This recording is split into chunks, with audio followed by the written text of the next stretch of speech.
바로 말씀으로 들어가겠습니다. 오늘 제목은 예수를 못 박은 것 십자가입니다. 여러분, 누가 예수님의 죽음에 책임이 있습니까? 실제로 그리스도를 십자가에 못 박게 한 것은 무엇인가요? 누가 실제로 그리스도를 십자가에 못 박았습니까? 오늘 이 질문 한번 해보려고 그래요. 사실 우리는 역사적으로 예수님의 십자가 사건과 관련이 없습니다. 왜냐하면 예수님 십자가에 못 박았을 때 우리 거기 있었어요? 없었어요? 없었어요. 실제로 예수님을 십자가에 못 박은 사람은 누구냐면 로마 병사들입니다. 맞습니까? 네. 그래서 그 뒤로부터 하나씩 좀 찾아가 보려고 하는데 누가 예수님의 죽음에 책임이 있는가? 첫 번째는 로마 병사예요. 그리고 그 전에는 누구냐면 로마 병사에게 예수님을 넘겨준 누구죠? 빌라도입니다. 그런데 빌라도한테 넘겨준 사람이 있어요. 그게 누구냐면 유대민족과 그들의 제사장이고, 유대민족과 제사장들에게 넘겨주기 전에 먼저 예수를 그 유대민족과 제사장들에게 넘겨준 사람이 있죠. 바로 유다입니다. 이 역사 속에서 사실 십자가의 책임은 누구에게 있는가? 이 세 부류의 사람들에게 있죠.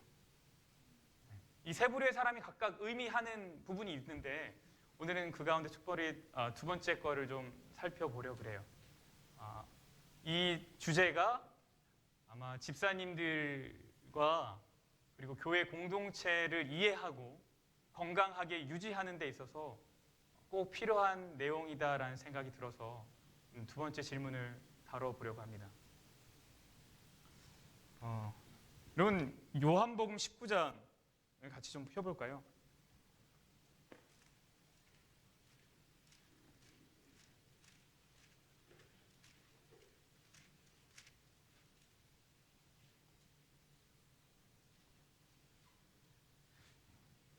요한복음 19장 4절에 보면 빌라도가 이렇게 말합니다. 빌라도가 다시 밖에 나가 말하되 보라, 이 사람을 데리고 너희에게 나오나니 이는 내가 그에게서 아무 죄도 찾지 못한 것을 너희로 알게 하려 함이로다 하더라. 지금 유대인들이 예수님을 빌라도에게 데리고 와서 혐의를 증명하고 싶었습니다. 그런데 빌라도가 뭐라 그러냐면 예수님이 죄가 있다 없다? 죄가 없다. 죄가 없다 그랬어요. 근데 그럼에도 불구하고 예수님을 십자가에 못 박도록 로마 병사에게 넘겨주었죠. 왜 빌라도는 로마 병사에게 예수님을 넘겨줄 수밖에 없었을까요? 그것은 빌라도가 그렇게 하도록 자극하고 곤란하게 했던 사람들이 있기 때문입니다. 그게 누구예요? 그게 바로 유대민족과 제사장들이죠.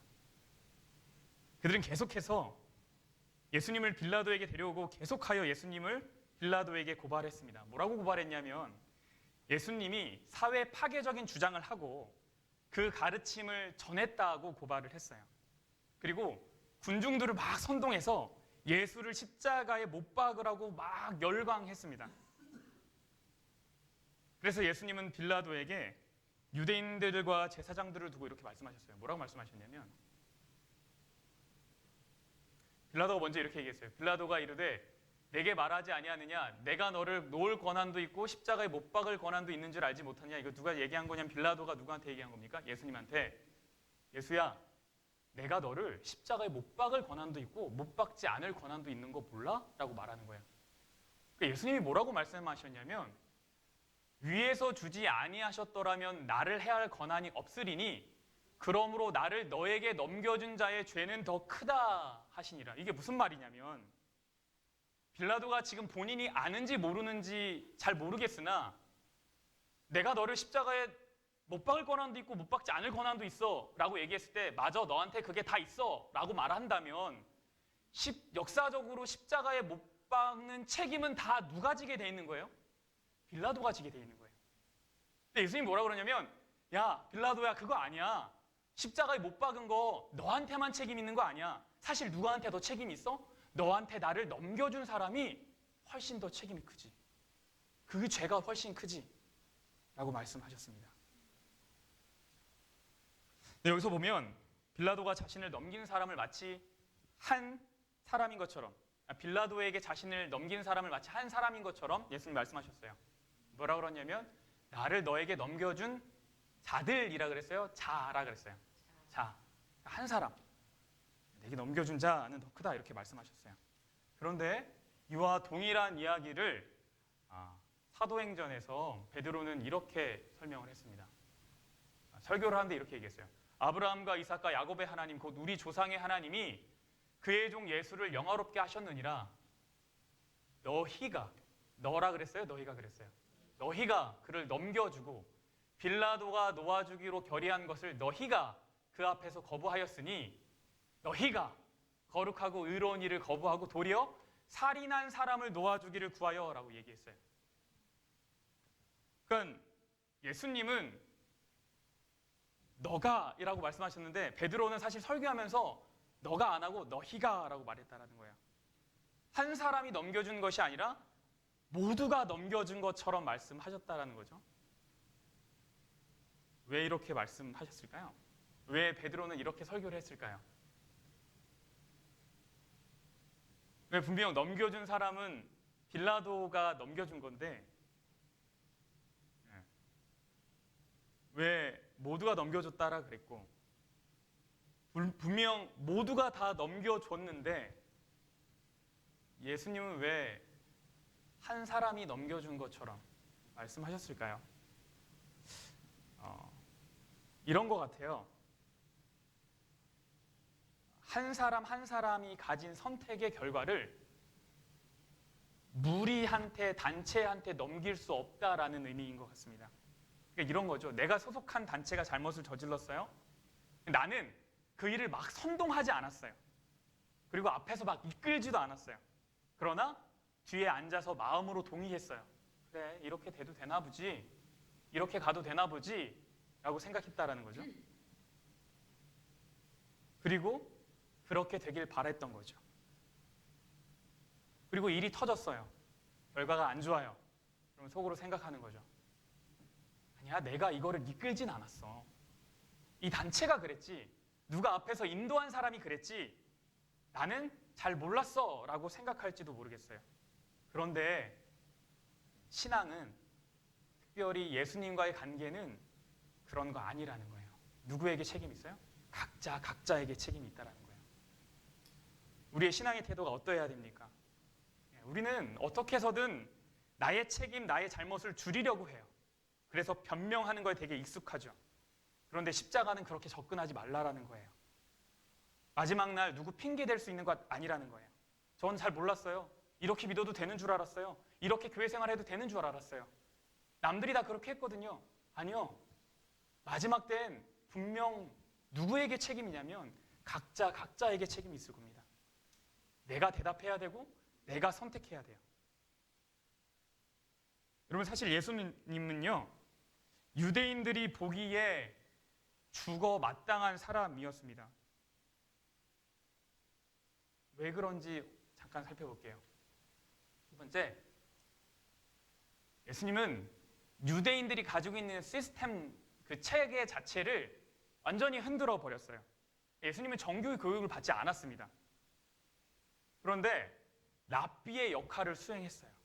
사실 랍비가 되려면 그 사람들이 암묵적으로 동의한 어떤 절차가 있어요. 그 과정을 거쳐야지만 존경이라는 걸 받고 랍비라고 불릴 수 있는데 어느 날 아무것도 배운 거 없는 것 같은 목수질 하다가 오신 분이 말씀을 하셨는데 사람들이 다 랍비요, 선생이요 따르는 거예요. 근데 예수님이 그거를 거부하지 않으셨어요. 내가 무슨 선생입니까? 내가 무슨 랍비입니까? 이렇게 말씀하지 않으시고 그들에게 계속 본인의 말씀을 전하셨어요. 그러니까 이렇게 존경을 막 받잖아요. 유대인들이 그게 너무너무 싫은 겁니다. 지가 뭔데 랍비라고 생각하는 거죠. 두 번째는 뭐냐면 예수님이 도발적인 행위를 했어요. 예수님은 당시 사회 격리자들이랑 굉장히 친하게 지냈어요. 이게 적절한 예가 아닐 거라는 생각은 하지만 코로나 바이러스 걸린 사람한테 막 가는 거예요. 예수님은. 그거 아닌 걸로 하겠습니다. 바로 아닌 걸로 하겠습니다. 흔히 말하는 죄인들과 병자들, 부정하다 여겨지는 사람들 거부하지 않으셨어요. 근데 죄가 있어서 접촉하면 부정하게 된다라는 그 유대인의 정결법, 의식법 안에 있는 모든 체계를 예수께서 다 무너뜨리시면서 활동을 하시니 너무너무나 도발적인 행동이죠. 단식을 해야 되는 시기에 단식을 하지 않고 죄인들이랑 제자들이랑 식사를 하셨어요. 그리고 안식일에 아무것도 하면 안 되는데 병 고치는 일을 하셨어요. 유대인들이 보기엔 가시예요. 세 번째는 장로들의 유전을 존중하지 않았어요. 사실 실질적으로 다 거부했고 엄밀히 말하면 그들을 나무라셨습니다. 그러니까 도덕적 청결보다는 의식적 정결에 관심이 많은, 그러니까 마음이 깨끗하고 사람을 사랑하고 음란한 마음을 안 품고 남을 시기하지 않고 도적질하지 않는 그런 것에 더 관심이 있어야 되는데 그것보다는 그냥 손만 깨끗이 씻고 발만 깨끗이 씻고 이런 것에 관심이 많은 사람들한테 위선자다 그러셨어요. 그들을 보면서 뭐라 그러냐면 맹인이라 그러셨어요. 또 비유로 말씀하시되 맹인이 맹인을 인도할 수 있느냐? 그러니까 지금 누가 맹인이라는 거예요? 야, 유대인들아, 바리새인들아, 너희가 맹인이다. 그리고 또 뭐라 그러세요? 화 있을진저 외식하는 서기관들과 바리새인들이여 회칠한 무덤 같으니 겉으로는 아름답게 보이나 그 안에는 죽은 사람의 뼈와 모든 더러운 것이 가득하도다. 회칠한 무덤이 뭐죠? 석회 가루를 물에 개어서 칠한 무덤이에요. 왜 이렇게 했냐면 당시 사람들이 부유한 사람이 무덤을 구할 수 있었어요. 부유하지 않는 사람은 그럼 어떻게 해요? 그냥 적당한 자리에 묻어요. 근데 사람들은, 유대인들은 죽은 것과 접촉하는 것을 극도로 싫어했죠. 부정하게 되니까. 그럼 뭐예요? 사람들한테 알려줘야 돼요. 여기가 뭐라고? 무덤이다고 알려줘야 돼요. 그럼 뭐 하는 거예요? 그 물에 개인 석회 가루를 그 묻어둔 땅에 칠하는 거예요. 그럼 햇빛이 비칠 때 그게 그 석회가루 때문에 반짝반짝 빛난단 말이에요. 겉에서 보기엔 어때요? 예뻐요. 그러나 그 속은 뭐다? 썩어간다. 죽어간다. 근데 이거를 누구한테 얘기했다고요? 예수님이 유대인들한테, 바리새인들한테 야, 너희들은 회칠한 무덤 같다. 겉만 멀쩡하고 아주 반지르르하게 보이고 그러나 속은 뭐했다? 썩어가는구나. 이런 이야기를 여러분이 들으시면 이 이야기를 나한테 이렇게 한 사람을 가만히 두겠습니까? 웬만한 정신 가지지 않은 사람은 가만히 두지 않을 거예요. 지가 뭔데? 너는 그렇게 깨끗해?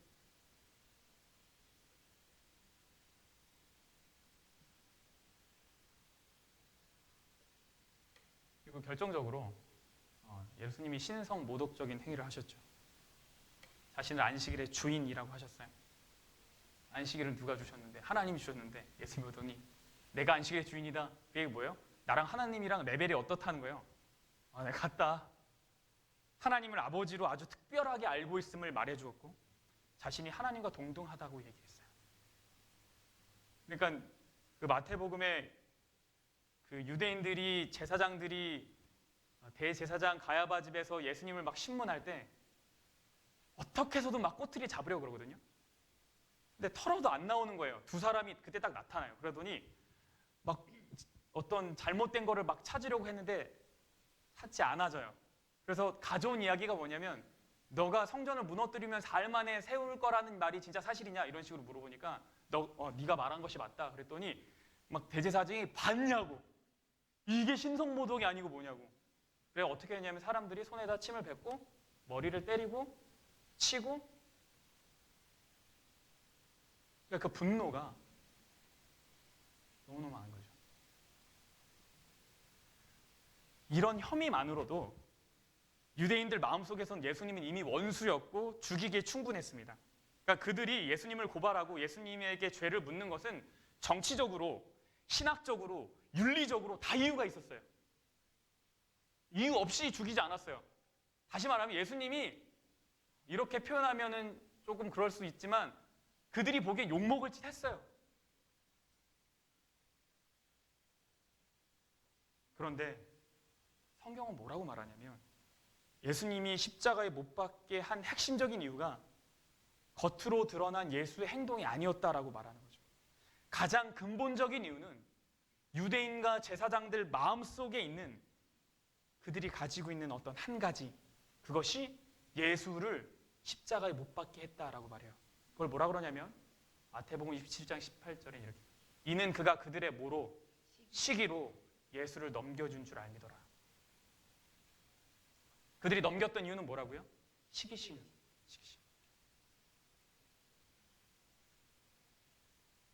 여러분, 교회 안에도 시기심이 있습니까? 아, 있어요. 제가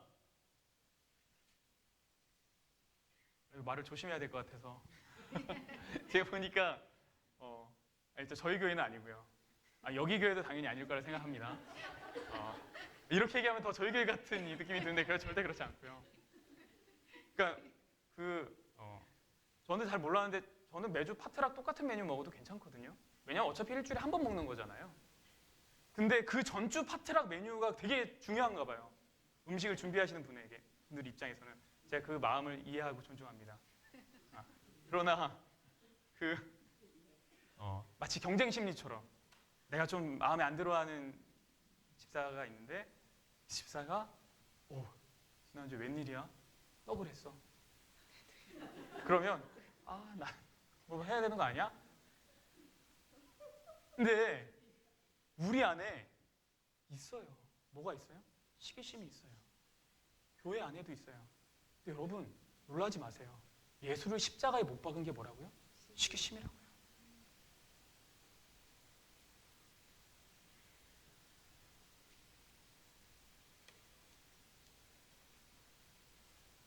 유대민족들과 제사장들이 갖고 있던 시기심이 결국 예수님을 십자가에 못 박게 한 것입니다. 유대민족의 지도자들은요, 인종적으로, 민족적으로, 신앙적으로, 도덕적으로 삶의 전반적인 부분에 있어서 자존심이 굉장히 강했던 사람들이에요. 그럴 수밖에 없는 게 그들은 정말 그렇게 살았거든요. 하나도 소홀히 산 것이 없어요. 열심히 살았어요. 법도 열심히 지키려고 했고요. 그리고 그걸 다 이루려고 살려다 보니 얼마나 그것을 자신의 힘으로 이루었다고 생각하니 그거를 이루지 못하는 사람이 얼마나 하찮게 보이겠어요. 그러니까 공부를 잘하는 사람이 자기 힘으로 정말 잘하잖아요. 그러면 공부 못하는 사람이 이해를 못해요. 이걸 왜 몰라? 근데 공부를 잘했는데도 그걸 은혜로 여기는 사람은요, 저들한테는 또 다른 은혜가 있겠지, 하나님이 주신 달란트가 있겠지라고 생각하죠. 똑같은 거예요. 유대인들이 정말 열심히 살았어요. 바리새인들이 자기의 힘으로 말이죠. 그러니까 거기에 미치지 못하는 사람들은 굉장히 낮게 취급한 거죠. 근데 그런 자부심이 많은 사람한테 예수님이 오셔서 뭐라 그래요? 니네가 하고 있는 거 다 의미 없다, 쓸데없다 라고 말씀하시는 거죠. 그들이 생각할 때 예수님이라는 사람이 나타나서 자신들이 가지고 있는 권위에 도전한 겁니다.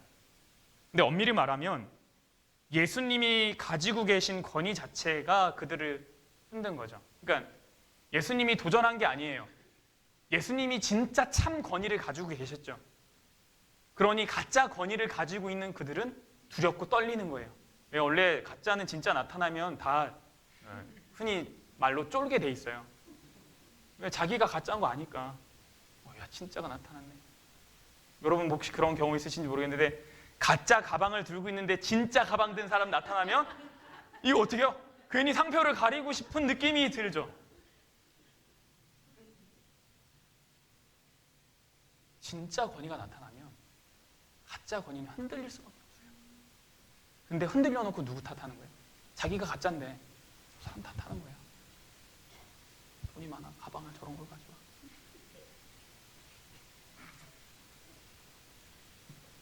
그래서 유대의 지도자들이 예수님에게 한 회심의 질문이 있었죠. 이게 무슨 얘기냐면 이런 질문이었어요. 유대 무슨 권위로 이런 일을 하느냐? 누가 이런 권위를, 이런 일할 권위를 주었느냐? 예수님이 이 질문에 이렇게 대답하셨습니다. 요한의 침례가 하늘로부터냐 사람으로부터냐? 내게 대답하랴. 예수님이 질문을 받았어요. 너 도대체 무슨 권위로 이런 일 하는 거야? 근데 예수님이 하늘의 권위지 아니면 나는 원래 권위가 있으니까 라고 대답하지 않으시고 뭐라고 말씀하셨냐면 요한의 침례는 하늘로부터냐 아니면 사람으로부터냐 이렇게 질문하셨어요. 이 질문에 유대인들이 대답하지 못했습니다. 왜요? 하늘로부터라고 이야기를 하면 침례 요한이 지금 예수님을 두고 했던 이야기들, 세상 죄를 지고 가는 하나님의 어린 양이다, 뒤에 오실 그가 이가 그다라고 말했던 그런 말들을 안 믿은 것이 이상해지는 거예요. 야, 너가 침례 요한의 권위가 하늘로부터 왔다라고 얘기하면 그가 말한 권위도 다 인정해야지. 그가 말한 것도 다 맞잖아. 말을 못했어요. 근데 뭐라고도 못했냐면 사람으로부터 왔다고도 말 못했어요. 왜냐하면 사람으로부터 왔다고 이야기하면 이미 그때 요한이 참 선지자라고 믿고 따르는 모든 사람들에게 비난받고 자신들의 어떤 지지가 떨어질 거라는 두려움 때문에 유대 지도자를 말하지 못했어요.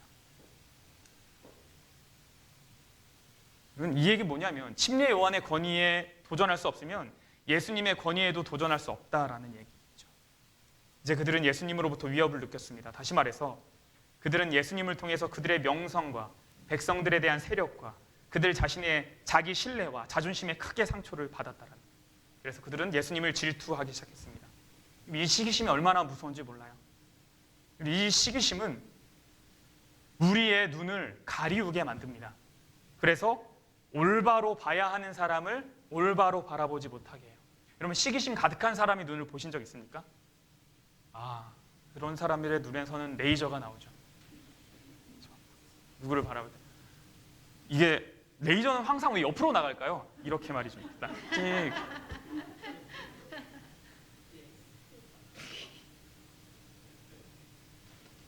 그래서 사울은 천천히요 다윗은 만만이라고 했던 사건이 왜 성경은 뭐라 그래요? 그날 후로 사울이 다윗을 뭐한다? 주목하여 본지라 이렇게 보이죠. 다윗. 여러분 질투심이 생기면 왜 눈빛이 변할까요? 질투심이 생기면 왜 손가락이 안 변하고 발가락이 안 변하고 왜 눈이 변할까요? 마태복음 6장 22절에서는 눈은 우리의 몸의 등불이라고 이야기했습니다. 눈빛이 변했다는 얘기는 뭐예요? 눈이 가려졌다, 등불이 꺼졌다 이 얘기죠. 등불이 꺼지니 내 앞의 길이 보이지 않고 삶의 방향이 망가지고 힘들어지죠. 내 이웃, 내 작은 예수를 바라보지 못하게 하는 거예요. 여러분 우리는 시기심에 대해서 누구에게나 있는 것으로 대수롭지 않게 여길 수도 있습니다. 그러나 시기심을 해결하지 못한 사람들의 결국이 생각보다 훨씬 심각하다라는 것을 여러분 우리는 성경을 통해 알 수 있죠. 여러분 성경의 첫 번째로 나타난 시기심이 뭐죠? 가인과 아벨이에요. 가인은 아벨을 시기했고 결국 그가 저질렀던 일은 뭐죠? 살인이었습니다. 요셉의 형들은 요셉을 시기했습니다. 결국 요셉을 노예로 팔아버렸죠. 사실 원래 근데 뭐였어요? 원래는 죽었어야 되는데 노예로, 그나마 다행히 노예로 팔려간 거죠. 그럼 사울은 다윗을 시기했죠. 그 결국은 뭐예요? 자기 자신을 완전히 파괴시키는 거였어요. 여러분 시기심은 상대방을 파괴시키기도 하지만 동시에 나도 파괴시킵니다. 모두가 파괴돼요. 그리고 이 시기심의 가장 처음은 우리가 다 알다시피 사단입니다. 사단의 정체는 모든 것을 파괴하는 것입니다. 여러분 우리가 이 시기심 해결해야 돼요. 이 시기심을 해결하는 것이 우리가 우리 삶 가운데 다시 예수를 십자가에 못 박지 않게 하는 거예요. 여러분 저는 시기심이 없었으면 좋겠습니다. 저라고 왜 시기심이 없겠어요? 시기심이 있죠. 저는 예수를 다시 십자가에 못 박게 하고 싶지 않습니다. 여러분 어떠십니까? 여러분 성경에는 시기심을 극복한 사람들이 여러 나오는데 대표적인 사람 몇 명 얘기하면 모세가 그랬습니다. 모세가 무슨 시기심이 있었을까요? 시기심을 가질 만한 일이 있었죠. 가나안만 바라보고 출애굽했는데 누구는 못 들어가고 자기는 못 들어가고 누구는 들어가요?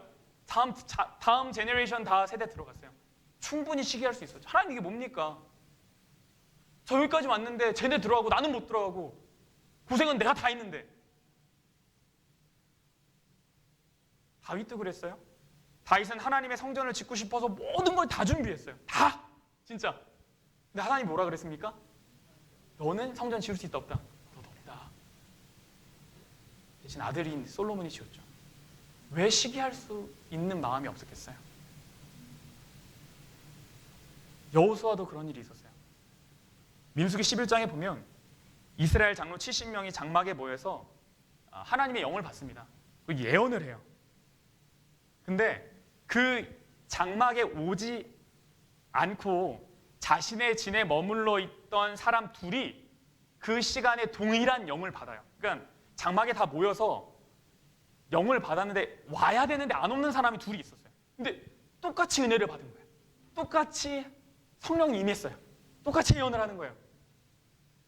이걸 보고 여호수아가 모세한테 갑니다. 이거 말려야 되는 거 아닙니까? 이거 이렇게 되면 안 되는 거 아닙니까? 근데 모세가 딱 뭐라 그러면 너가 나를 위하여 시기하냐? 이렇게 얘기했어요. 이게 무슨 얘기냐면 여호수아는 채찍근이 누굽니까? 모세의 종 누구예요? 여호수아. 그러니까 모세의 종으로서 누릴 수 있는 특권을 사실 누구만 갖기를 원하는 거예요. 여호수아는 자기만 갖기를 원하는 거예요. 근데 모세가 뭐라 그랬냐면 너 나를 위해서 혹시 시기하냐? 아니야. 모든 사람이 선지자가 될 이유가 있고 그러면 좋겠다. 근데 이 시기심이 여호수아가 어떻게 극복되냐면 나중에 여호수아가 리더가 되고 가나안 정복을 한 다음에 분깃을 땅을 다 이게 나누잖아요, 성읍을. 근데 여호수아가 받은 성읍이 뭐냐면 딥나세라라는 성읍을 받아요. 그게 뭐냐면 나머지 분깃이에요. 그러니까 사실 성읍 중에 남은 거, 아무도 안 가진 거, 제일 조그만 거, 리더인 여호수아가 그럼 난 그거 가질게 라고 얘기했어요. 여러분, 시기심을 극복했던 사람들이 가지고 있는 공통된 특징 중에 하나를 저는 사무엘의 모습에서 찾아볼 수 있었는데 뭘까요?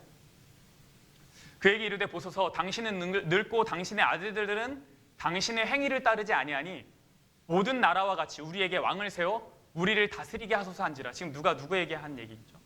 이스라엘 백성들이 누구한테 하는 얘기예요? 사무엘에게. 우리에게 왕을 주어 우리를 다스리게 하라 하였을 때 사무엘이 뭐 하지 않았다? 그것을 기뻐하지 않았다. 여러분, 사무엘은 유대 역사 속에서 유례 없는 인물이에요. 왜 그러냐면 제사장이었고요, 사사였고요, 선지자였어요. 성경에 이 세 개를 다 한 인물은 없어요. 물론 예수님은 신약시대 그 나름대로 역할을 다 담당하셨지만 구약의 인물 중에 이 세 가지의 역할을 한꺼번에 다 짊어졌던 사람이 없다고요. 누구밖에? 사무엘밖에. 그런데 그런 대단한 지도자, 하나님의 기름 부음이 있는 그 지도자를 앞에 두고 이스라엘 백성들이 뭐라 그래요? 나는 이제 당신을 리더로 삼고 싶지 않아. 당신은 늙었고 당신들의 아들도 내가 보기에 별 볼 일 없어. 우리한테 누굴 달라? 왕을 달라. 사무엘이 그 요구가 하나도 기쁘지 않았어요. 물론 그 기뻐하지 않음이 자신의 리더십이 흔들리는 것 때문에 기뻐하지 않은 건 아니었어요. 이스라엘 백성들이 하나님의 뜻과 어긋나기 때문에 마음이 아팠던 건데, 그럼에도 불구하고 제가 만약에 사무엘이었으면 야, 이것들이 어디서 너 세 개 중에 하나라도 해 임마? 이렇게 자식들이 막 말하고 싶을 것 같아요. 근데 사무엘이 선택한 건 뭐죠? 사무엘이 그때 기뻐하지 않고 충분히 시기할 수 있는 상황임에도 불구하고 사무엘이 선택했던 건 뭡니까? 하나님한테 간 거였어요. 그것을 기뻐하지 아니하여 누구한테 갔다? 하나님한테 갔다. 여호와께 기도하러 갔어요. 여러분, 시기할 수 있는 그런 상황이 왔을 때 사무엘이 취한 방법은 하나님께로 간 것입니다. 여러분, 우리가 시기심을 극복할 수 있는 방법은 하나님한테 가는 거예요. 근데 알겠어요. 그래, 시기심이 예수님을 못 박았어? 그래, 시기심 안 다루면 큰일 나? 어떻게 극복해? 하나님한테 가면 극복해. 근데 이제 궁금증은 이거죠. 하나님한테 가면 어떻게 극복이 되는데? 하나님한테 가면 무슨 일이 생기는데? 이게 너무 궁금한 거죠. 제가 아이가 셋 있습니다. 아들만 셋이 있는데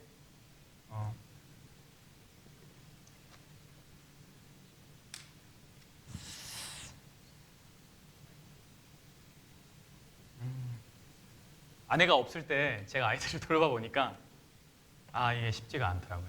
엄마의 필요성을 너무 많이 느꼈어요. 그래서 자꾸 제 부족함이랑 마주하게 되죠. 저의 분노와 마주하게 되죠. 아이들 보면서 이렇게 막. 그래서 제가 이거 어떻게 해야 되나? 막 기도해야 되는데 기도가 하나님 저들을 사랑하게 해주세요 이런 말이 안 나오고 하나님 막 이렇게 저 뭡니까? 막 이렇게. 그래서 제가 실질적인 도움이 필요하다. 내가 어떻게 하면 이거를 해결할 수 있을까? 그래서 책을 막 찾았는데 그때 읽었던 책이 뭐냐면 이 부모와 아이 사이라는 책이었어요. 하인즈 기너트라는 유대인 교육학자가 쓴 책인데 그 가운데에 아이들의 시기심을 다루는 부분이 있더라고요. 그래서 그거를 좀 다루려고 해요. 여러분, 첫 번째 문제는요. 이 사람이 이렇게 얘기합니다. 아이들에게 질투심, 시기심이 생기는 것은 너무나 당연한 일이다 라고 말해요. 보통 부모가 둘째를 계획하면서 뭐라고 말하냐면 큰아이한테 이렇게 얘기하죠. 둘째가 이제 뱃속에 딱 생기면 큰아이한테 준비시킨다고 이렇게 얘기하는 거예요. 잘 들어. 저희 큰애 이름이 이제 예완인데 예완아 잘 들어. 엄마 아빠가 널 진짜 무척 사랑해. 그래서 우리가 너처럼 생긴 아이를 이렇게 데리고 오면 너도 무척 신기할 거야. 그렇지? 너도 새 아기가 생긴 거 너무 기쁘고 그리고 또 사랑하게 될 거야. 왜냐면 너랑 늘 함께할 동생이 생겼잖아. 너 너무 축하해. 이건 축하할 일이야 라고 얘기한다는 거죠. 그런데 많은 경우에 이런 이야기를 아이들은 받아들이기 힘들어요. 부모는 생각하죠. 아주 차분하게 조리 있게 아이들이 이해할 만한 언어로 말했으니까 받아들였을 거야 라고 생각하는데 아이들의 머릿속은 이렇다는 거예요. 엄마 아빠가 날 정말 사랑한다면 또 다른 아기를 가지려고 하진 않을 거야? 내가 착하게 굴지 않았으니까 나를 새 아기와 바꾸려고 할 거야? 라고 생각한다라는 거예요. 그러면서 이 작가가 뭐라 그러냐면 지금 이 아이가 느끼고 있는 충격은 이거와 같다라는 거예요. 어느 날 남편이 아내에게 이렇게 얘기하는 거예요. 여보, 난 당신을 정말로 사랑해. 그런데 내가 우리와 하고 함께 살 또 다른 여인을 데려오기로 결정해서 굉장히 놀랬을 거야. 그녀가 당신의 집안일 하는 걸 분명 도와줄 거야. 이제는 내가 일하는 동안 당신 혼자 쓸쓸하게 있지 않아도 돼. 무엇보다 나한텐 둘을 사랑할 충분한 마음이 있어. 그러니까 첫째 아이가 느낄 충격은 거의 이 정도라는 거죠. 그러니 준비되지 않은 첫째 아이가 둘째를 맞이할 때 생기는 질투심은 너무나 당연하다는 거예요. 그러니까 아이들의 질투는 그러면 항상 있고 지극히 정상적이다라는 거죠. 문제는 뭐냐? 이 질투를 잘 해결해 줘야 된다는 거예요. 작가가 이렇게 말합니다. 어떤 부모들은 질투의 빌미를 주지 않기 위해서 고개에 가까운 노력을 들인다라고 얘기해요. 그러면서 생각한다. 아이들에게 다 공평하게 사랑을 주고 있고 그들이 다 받고 있으니 질투할 까닭이 없다라고 생각하는 거예요. 이게 이런 거죠. 너도 밥 주고 너도 똑같이 밥 줬어. 너 사탕 줄 때 너도 사탕 줬어. 너 옷 사줄 때 너도 옷 사줬어. 근데 왜 질투를 해? 부모는 이해하지 못한다라는 거예요. 왜요? 질투할 까닭이 없으니까. 아이들의 질투를 이해하죠. 선물 똑같이 해주고 칭찬도 잘 똑같이 해주고 노는 시간도 똑같이 해주고 옷도 똑같이 사주고 하려고 그러고 모든 걸 공평하게 하려고 한다는 거죠. 그런데 작가가 뭐라고 하냐면 이렇게 교육하면 절대 아이들의 시기심을 해결할 수 없다라고 말해요. 왜냐하면 부모는 결코 공평할 수 없기 때문이 그래요. 설령 정말 공평하게 하더라도 아이들의 눈에는 절대 공평하게 보이지 않다라는 거죠. 왜냐하면 아이들이 같은 집안에 있지만 그들이 속한 환경이 다르고 성향이라는 게 달라요. 나이도 다르고 주변의 친구들도 달라요. 그걸 완벽하게 맞출 수 없어요. 예를 들면 이런 거죠. 첫째 아이 친구가 생일 파티가 있어서 놀러 가요. 둘째 아이는 그때부터 기분이 안 좋아요. 왜 형 하는 생일 파티가? 나는 왜 생일 파티 못 가? 뭐라고 그러시겠습니까? 당연히 못 가죠. 어떻게 가요? 친구가 생일이 아닌데. 근데 이 둘째는 가야 돼요. 이때 생일 파티를 가야지 자기는 공평하다고 생각하는 거예요. 그리고 못 가면 이 탓을 누구 탓을 할까요? 부모 탓을 하죠. 엄마 아빠는 나를 똑같이 사랑하지 않아. 이 상황을 잘 이해할 수 있는 애들이 그렇게 많지 않다라는 거예요. 그래서 아이들이 unfair라고 말할 때 it's unfair 이렇게 얘기하면 야, 그거 페어한 거야 라고 설명하지 말라 그러더라고요. 그럴 수 있어. 맞아. 그렇게 느낄 수 있어. 차라리 이렇게 얘기하는 게 더 아이들이 이해하기가 쉽다라는 거예요. 그럼 어떻게 해야 되냐 이거. 어떻게 해야 되냐. 이 시기심 어떻게 해? 시기심 해결해야 돼요. 어떻게 합니까? 여러 가지 내용들이 있었지만 제 마음을 탁 두드렸던 게 있었어요. 뭐라 그러냐면 아이들을 공평하게 살아가려고 하지 말고 한 사람 한 사람을 특별하게 사랑하려고 하라 라고 했어요. 무슨 얘기인가 하면 아이들마다 다 특징이 있죠. 근데 그 아이들이 느끼기에 이 아이가 굉장히 자신이 특별하다고 느낄 수 있게 사랑하라는 거예요. 그렇게 될 때 아이와 부모의 관계가 세상에서 유일한 관계가 된다라고 느낀다는 거죠. 그러니까 제가 이제 아이가 셋인데 제가 보니까 둘째가 제일 힘들어요. 둘째가 항상 힘들어요. 형한테 치이고 밑에 동생한테 치이고. 근데 얘가 진짜 많이 했던 게 뭐냐면 It's unfair 이거 진짜 많이 했거든요. 막 항상 야 너 뭐 이렇게 했는데 이 이야기를 듣고 나서 이 아이와 특별한 시간을 만들어야겠다는 생각이 있어요. 그래서 제 아이가 이거를 보지 않겠죠. 큰 아이 몰래 이 둘째 아이를 따로 만나는 시간을 마련을 해요. 학교에서 조금 일찍 올 때 아니면 큰 아이 몰래 학교에 픽업하러 가요. 아이를 데리고 그 아이 때 이 둘째랑만 시간을 하는 거예요. 아빠가 너 되게 사랑해. 오늘 너만 만나는 날이야. 너 하고 싶은 거 있어? 그러면 되게 사실 별거 아니에요. 월마트 가서 인형 뽑기 하고 싶다 그러면 그래. 1불 넣어주고. 제가 보기엔 진짜 1불 그 돈 버리는 건데 예전 같았으면 이거 왜 하냐고 막 이랬을 텐데 그래. 그래서 1불 넣고 해봐. 쓸데없지? 돈 버렸지? 그럼 그랬대. 그럼 그다음부터 해달라는 말 안 해요. 그래. 어느 때는 또 도너츠가 먹고 싶대요. 도너츠 사주고 싶지 않지만 그래. 이만큼은 사주는 거예요. 그러면 아이가 어느 순간 It's unfair이라는 말을 주죠. 어느 날 큰애가 또 하기 시작해요. It's unfair. 그럼 어때요? 또 큰애를 따라 만나요. 야, 둘째 몰래. 아빠 너 되게 사랑하는 거 알지? 하는 거죠. 근데 제가 무슨 생각이 들었냐면 하나님과 우리 사이도 그렇겠다라는 생각이 들어요. 우리 사이, 우리 주변에 하나님이 불공평하다라고 말하는 분들이 종종 있어요. 나는 아니라고 하지만 어느 순간 내 안에 감사가 없어지는 순간이 사실 어떤 순간이냐면 It's unfair. 그런데 여러분, 우리가 하나님께 공평하게 기대하는 건 어리석은 거예요.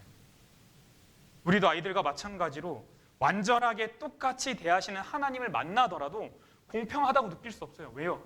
우리가 태어나기를 생긴 게 성향이 다 다른데 어떻게 똑같이 해준다고 만족할 수 있겠어요? 절대 만족하지 못해요. 우리가 만나야 할 하나님은 어떤 거냐면 나를 특별하게 사랑하시는 하나님이죠.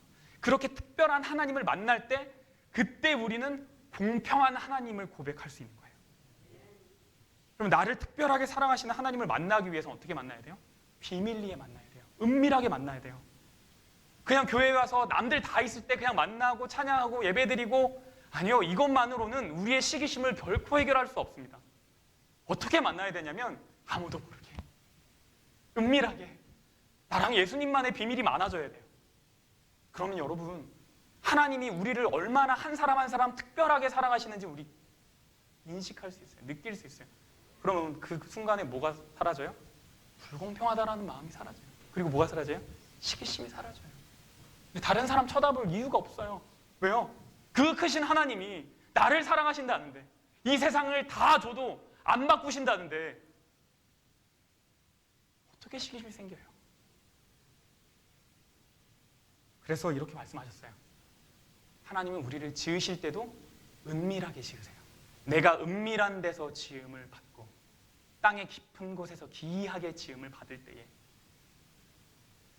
그리고 하나님 또 어떻게 하세요? 나를 숨기시고 건지실 때도 어떻게 하세요? 은밀하게 하세요. 여호와께서 환난 날에 나를 그의 초막 속에 비밀히 지키시고 그의 장막 은밀한 곳에 나를 숨기시며. 이게 다윗이 썼는데 시편 27편을 다윗에게는 장막이 있어요, 없어요? 다윗의 장막이랑 기브온 장막에는 따로따로 떨어지지 성전이 없었어요. 그러니까 이 장막은 성전이 아니에요. 이 장막은 뭐예요? 하나님의 품이에요. 하나님은 그 품에 나를 아주 은밀히 숨기셔. 그러니까 다윗은 시기할 게 없었어요. 왜요? 은밀히 하나님을 만나니까. 하나님은 우리랑 대화도 은밀하게 하시길 원하세요. 너는 기도할 때에 내 골방에 들어가 문을 닫고 은밀한 중에 계신 내 아버지께 기도하라. 은밀한 중에 보시는 내 아버지께서 갚으시리라. 우리 비밀을 위해 만나자. 너랑 나랑 단둘이 만나자. 뭐라 그러냐면 남에게 보이기 위한 기도하지 말라고 말씀하시면서 이 얘기 하셨거든요. 기도는 남에게 보이기 위해서 하는 거 아니다. 기도는 은밀한 가운데 하는 거다. 무슨 얘기예요? 남에게 보이기 위한 신앙으로는 결코 우리의 신앙이 온전해지지 않아요. 은밀하게 만나야 돼요. 그러면 하나님이 은밀하게 갚아주세요. 나는 하나님이 남들 다 보이는 데서 갚아줬으면 좋겠죠. 그래서 남들이 봤을 때 와, 우리 이정철 목사님 진짜 믿음이 기도가 막 이러면서 막 간증을 막 하면은 막 와, 나도 어떻게 저런 간증 안 해보나 막 이런 거를 막 그런 자리에 막 서고 싶을 수 있어요. 근데 그런 일 안 생겨요. 그런 일은 어디서 생기냐면 은밀한 곳에서 생겨요. 은밀한 곳에서. 은밀한 중에 하나님 만나십시오. 하나님이 나와 하시고자 하는 대화는 비밀 채팅방이지 단체 카톡방 아닙니다. 하나님 앞에 어려움을 말할 때도 마음을 완전히 열고 하나님 한 분만을 집중하는 그런 고백이 필요한 거죠. 하나님 저 좀 살려주세요. 조용한 곳에서. 하나님 뭐예요? 왔어? 내가 갚아줄게. 그럼 그 가운데 우리가 특별함을 느끼게 될 거고 그러면 시기심에서 자유로워질 것입니다. 예수를 십자가에 못 박았던 그 시기심 말이죠. 제가 집사 수양회로 이제 초청을 받았는데 제가 사실은 제가 1년에 2번을 이제 교회를 오피셜하게 비울 수 있고 이제 초대를 받아서 갈 수 있는 걸로 이제 교회랑 약속이 되어 있었는데 올해 저를 불러주시는 데가 아무도 없어가지고 그냥 올해는 그냥 집에 있겠네 이런 생각을 하고 있었는데 전화가 왔어요. 근데 교회랑 약속이 되어 있으니까 충분히 갈 수 있겠다라는 생각을 해서 이제 알겠습니다 하고 이제 집사 수양회를 부탁하셔가지고 그리고 제가 집사 수양회? 하고 돌아오면서 집사 수양회를 검색을 했는데 작년에 강사 목사님이 오재호 목사님이시더라고요. 그래서 제가 내가 너무 성급했다. 내가 이걸 선뜻 이렇게 하는 거 아닌데 내가 경솔했다 이런 생각이 좀 들더라고요. 제가 왜 이야기를 했는지 모르겠는데 우리를 십자가에 못 박았던 그 시기심 사실 집사님들이 꼭 기억하셔야 될 말씀이라고 제가 생각했어요. 이 시기심 해결하시고 하나님이랑 은밀한 곳에서 만나십시오. 그러면 내가 정말 행복해질 거예요. 내가 하는 모든 봉사가 정말 즐거울 수 있을 거예요. 그러면 사무엘은 이거를 경험했던 것 같아요. 하나님께 여호와께 기도하러 갔잖아요. 그리고 하나님과 이 시간을 보낸 것 같아요. 왜 그러냐면 사무엘 12장 23절에 사무엘은 뭐라 그러면 이렇게 얘기해요. 나는 너희를 위하여 기도하기를 쉬는 죄를 여호와 앞에 결단코 범하지 아니하고 자기를 내치고 어떻게 보면 탄핵한 거잖아요. 자기를 완전히 넌 이제 리더도 아니야 해버렸는데 다른 왕을 줘 나한테 이렇게 했는데 사무엘이 그것 갖고 분노하고 화내는 게 아니라 하나님 앞에 약속을 해요. 하나님 제가 저들을 위해서 기도하는 거를 쉬는 죄를 절대 못 뭐예요? 특별한 하나님 만난 거죠. 여러분 우리가 이러한 마음으로 함께 교회 생활을 하고 집사의 역할도 잘 수행하고 그래서 시기심이 없는 교회, 레이저가 없는 교회 서로 위하고 위로해주고 혹 인간이기 때문에 넘어지고 실수할 때가 있겠죠. 그러나 그때가 되면 하나님께 갈 수 있는 그런 우리 성도님들이 되었으면 좋겠습니다. 제가 함께 하고 싶은 찬양이 있어서 제가 계속 인도를 해도 되겠습니까? 네. 마지막 찬양을 나 가진 재물 없으나 찬양을 같이 하기를 원하는데 함께 일어나셔서 찬양하시죠. 여러분, 이 찬양의 그 작사자가 어떤 형편에 있는지 여러분 아실 거예요. 전신 마비, 전신 지체 장애가 있으신 분인데 송명희 씨라는 그 분이 이렇게 고백한 거죠. 어떻게 그분은 공평한 하나님을 고백했을까요? 은밀하게 만났기 때문입니다. 우리 다 같이 마음을 모아서 이 찬양을 함께 하고 기도하고 우리 첫날을 마무리하겠습니다.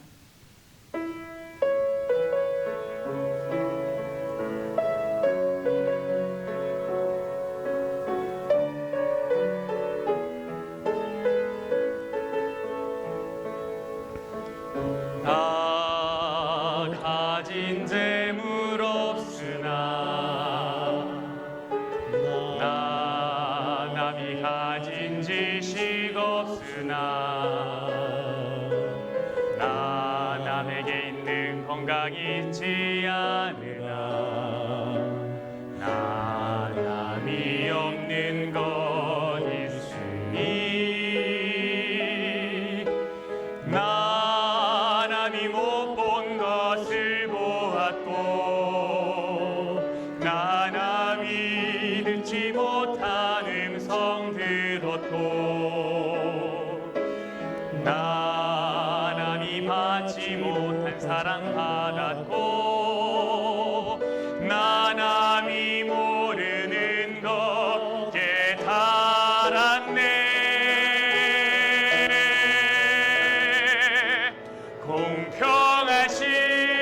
공평하신 하나님이 나 남이 가진 건 나 없지만 공평하신 하나님이 나 남이 없는 것 갖게 하셨네. 공평하신 하나님이 공평하신 하나님이 나 남이 가진 건 나 없지만 공평하신 하나님이 나 남이 없는 것 갖게 하셨네.